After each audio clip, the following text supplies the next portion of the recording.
Well, I'm back on that field where I found that fantastic axe head, and I'm hoping to find another one. I'm back in the area, and now I'm actually looking for it. I won't find any, and I'll find coins. And here's the first one, and you could be seeing my excited face, but I think I'm going to be disappointed, but I might not be. It might be a Roman, it might not be a denier, it might be 300 AD rather than 1600 AD, but we won't know till we know, so let's have a look. Wind is whistling. Now that looks very Roman, very, very Roman. Let's get some of that dirt off. Well, I'd say likely to be a denier, and it's halfway between the right thickness for being Roman and halfway to being a denier thickness, so I think that's going to be a denier because that's the chances. But anyway, first coin of the day.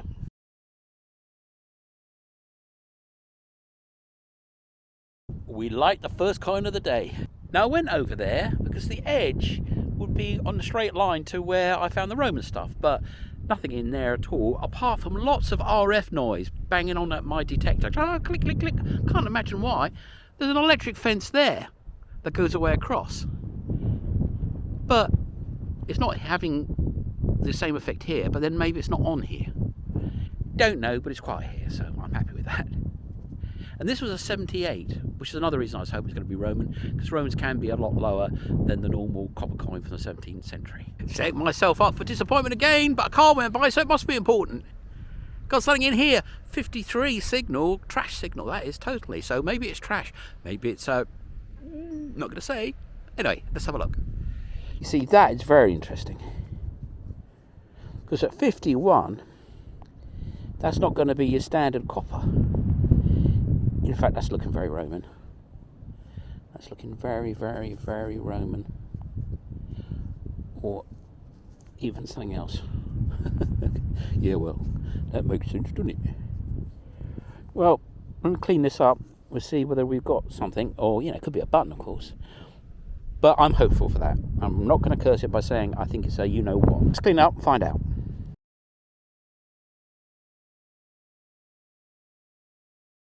Car is coming, so it must be a nice find. Got a little coin in here, think it's a denier, don't think it's a Roman, could be. It's a nice little coin though. I think it's in good nick and I think it will clean up, so we'll know what it is in due course. And there she blows.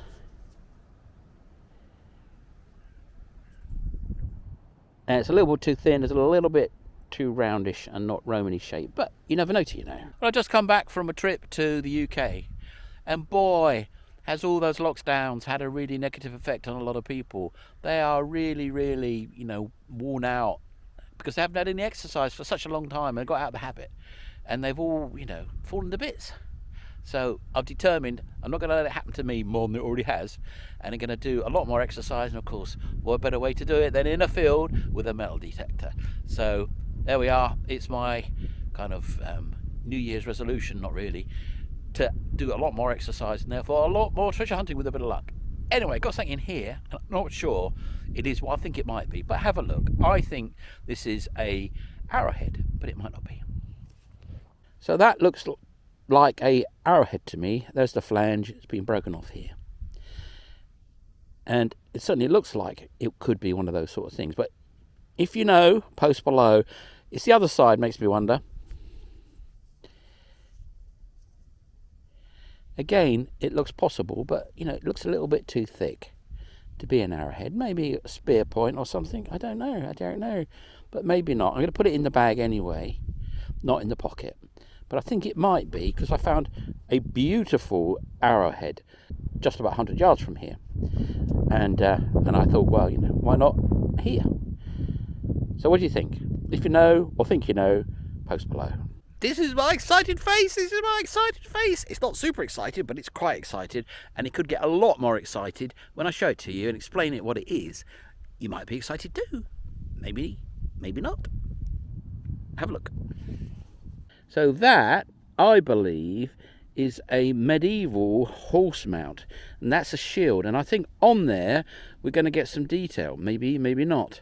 But you see, it could be the boot plate on a very small shoe, but it looks like it's copper, and you don't do that with a boot plate. And it looks like it's going to be a shield, and it looks like the bottom's been busted off, but we will see later. That's going to be old, if that's what it actually is. You'll see it when I clean it up in 5, 4, 3, 2, 1.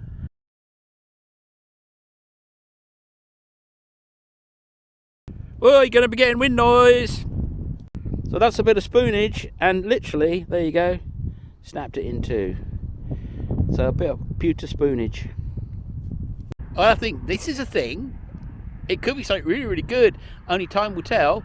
It must be good because there's a car coming. Anyway, have a look.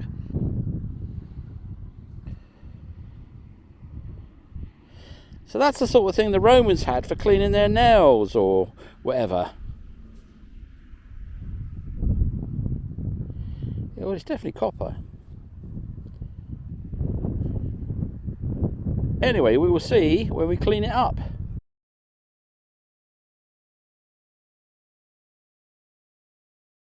Well, that is looking interesting. Don't know what it is. In the pocket it goes. Might be nothing, might be something. But what is also looking interesting and not so good news is all that over there. And when I started, it was like that over there. And these babies are coming in fast. And boy, did that enough plur earlier on. So I'm going to call it quits now and go back. I don't want to get plurred on, no. First and last coin of the day because it's going to plur and I'm right by the car. Oh, yes. So anyway, have a look. Now, I think it's pierced, but it could be a washer, of course. But I'm guessing that that is in fact a coin, which has been pierced so I can hang it around the neck.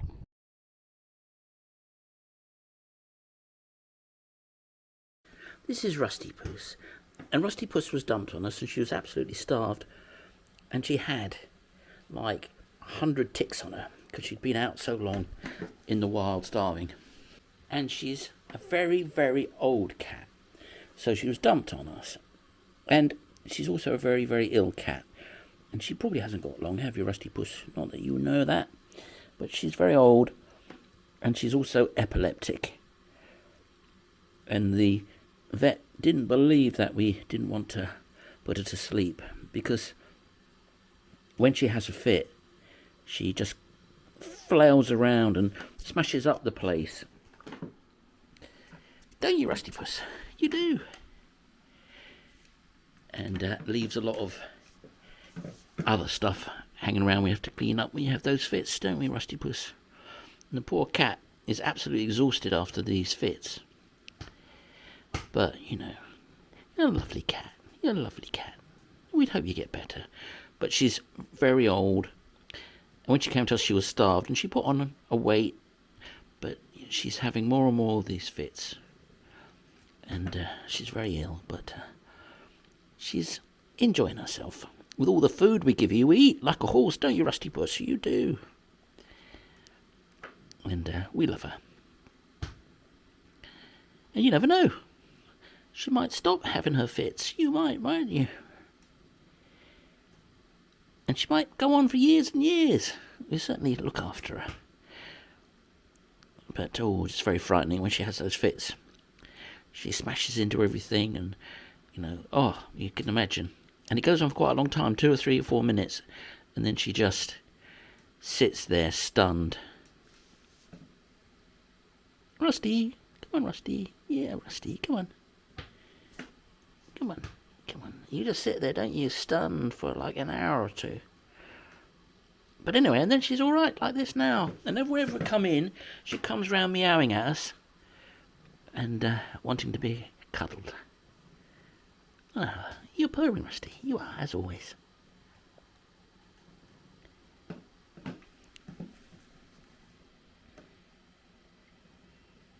You're a lovely cat, you are, Rusty. But it took like 2 days to get all the ticks off her because she was absolutely covered in them. And my wife Zoya picked them off one at a time. She had to stop because there were so many. The cat was getting a bit stressed out, even though she knew we were taking those things off her. Didn't you? You knew that. But we got them all off her in the end, didn't we? You must have been out there for a long time to get all those ticks. Anyway, she found us in the end. And she's been living with us now for about a year.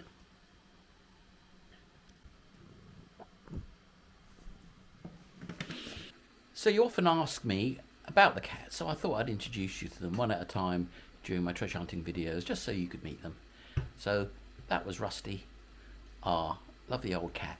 There's another 13 to show you, and I hope to get round them all over 2023. Now, all our cats are outdoor cats, in as much as they've got a trap on the door and they're going out as they please, and they sleep where they like and they go where they want, and they've got a lot of land to go around, and some of them pretty much feed themselves on the wildlife out there. In fact, some of them try to feed us. So only a couple of days ago, one of the cats came in with a very large rat, dead, and put it under my chair in my study because he thought I looked hungry. So anyway, that happens a lot, particularly mice and sometimes rats. And thank goodness for that, because, you know, without them being around, this place would absolutely be infested with those little varmints. But because of them, we don't have any problems. Basically, for 2 weeks now, I've not been able to get out, not since Christmas, because it's been wet and nasty and nasty and wet and cold and nasty and wet. It's even snowed. But anyway, first find of the day on my first trip out. Here it is. It's a shot musket ball. Yeah, so it's shot because you can tell when you turn it over, it's got a flat side. That means it's hit something, probably the ground.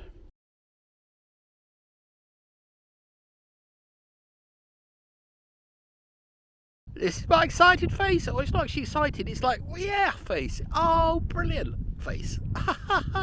Now, if you can find any good finds, there's only two places you can find them by. By the car and by the pile of poo. And I buy the pile of poo. And I got a great find in my hand. I'll show it to you. It's a great find. It should be my excited face. But it kind of came out looking like a piece of junk. And when I cleaned up, I went, oh, that's one of them. Oh, no, it's not one of them. It's even better. Oh, wow, that's great. Have a look. It's a silver dachshund. So that's silver. I don't know for sure, but I mean, I'm pretty certain that's silver. And that's a dachshund. So maybe that was a button. Maybe that was a, you know, something that fixed onto something, a walking stick or something. Maybe there's a pin there. So a silver doggy. Oh, it must be good. There's a car going by. Now, I just saw a whole load of deer run by as well, but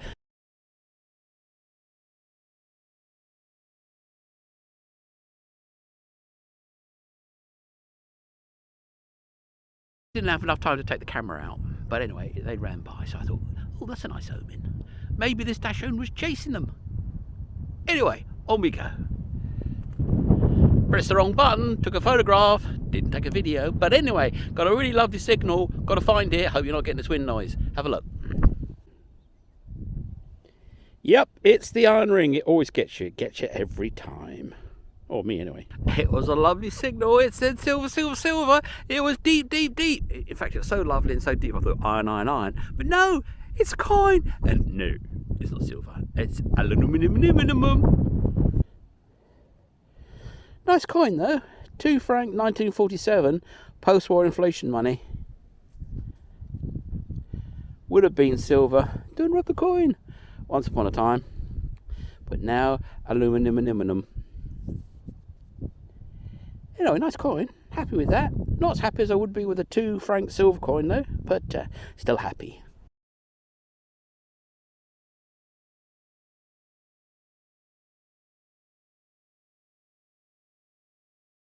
And this field is clay, and you detectors that go on clay will know what happens next. Your boots just collect half the field and you end up walking with 6 pounds of clay on each leg, and that's what I'm doing now. So this is going to wear me out pretty soon. But anyway, we've got to push on and see how far we can get before we go, oh, I can't go home. Anyway, nice coin, and onwards. A proper old coin now this time. It's a double turn wire, nothing on it. But it's only a few feet away from the 2 franc post-war coin. So this must have been a path, I'm guessing, or a hotspot, or just a fluke. So I'm going to pursue it down, because down there is a well. Have a look.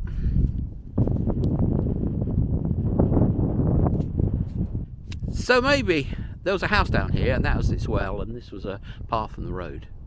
You never know till you know, because back in the day, up until very recently really, people were still doing their farming with horses here, after the Second World War anyway.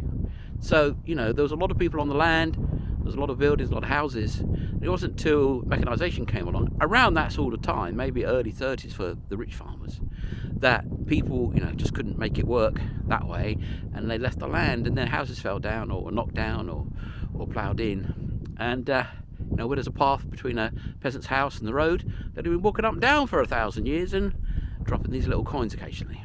So maybe I'm on one now. We will see. Third coin of the day. I didn't expect this. I mean, it was not really a high signal. It's a sort of foily signal, but you got to dig it all. You got to dig it all. And we're right by that well. Have a look. And I'm guessing that's going to be a well of a house, and it's just too much bother to fill it in, so I just capped it to make sure nobody fell in. And there's a house around here somewhere. And this coin would have fallen out of someone's pocket who lived there, I should think. There it is. I think that's a double turnoir. Might have some details on it. It looks like it's got some on the edge there, so that's good. We'll find out later if we can give it any more identity than that. Has 78 on the dais high frequency.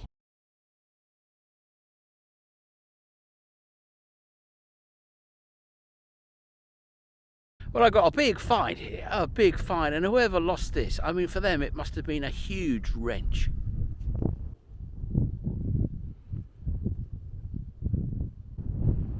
Gotcha, didn't it? I do find so many of these spindle wheels. It is starting to make me wonder what they are.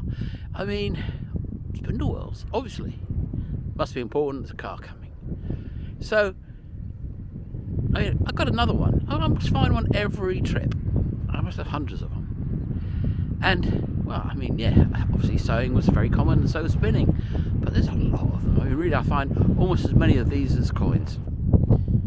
So here it is. Another lead spindle wheel. I'm going to do some research into these.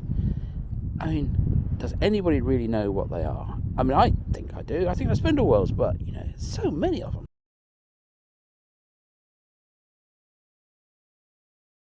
Well, this is my excited face. I got a big coin. I don't know what it is. That's what makes it exciting. And it's in here. Have a look. So there it is. And normally a copper coin would be green. And that's black. I mean, they can come out black. And it's bent. And they're very rarely bent. Could be aluminium, of course. Yeah, it's very light. It's going to be an inflation money aluminium coin, I would think. But you never know till you know. Till you get that dirt off, it could be it's too light for silver. But anyway, I'm excited.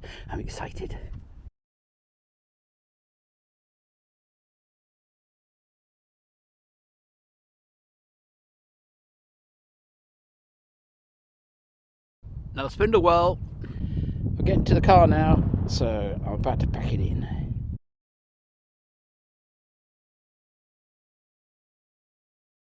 Thank you, viewers.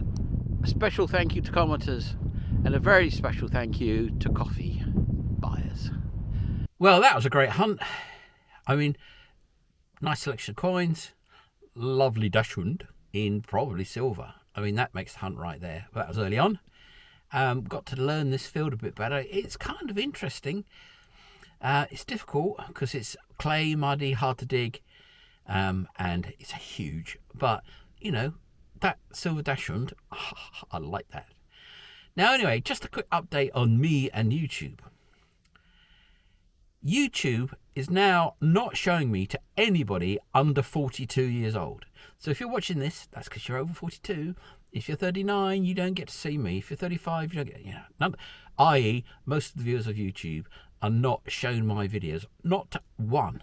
Zero, zip, nilch, nada, niet. So that's kind of interesting, isn't it? Kind of infuriating too.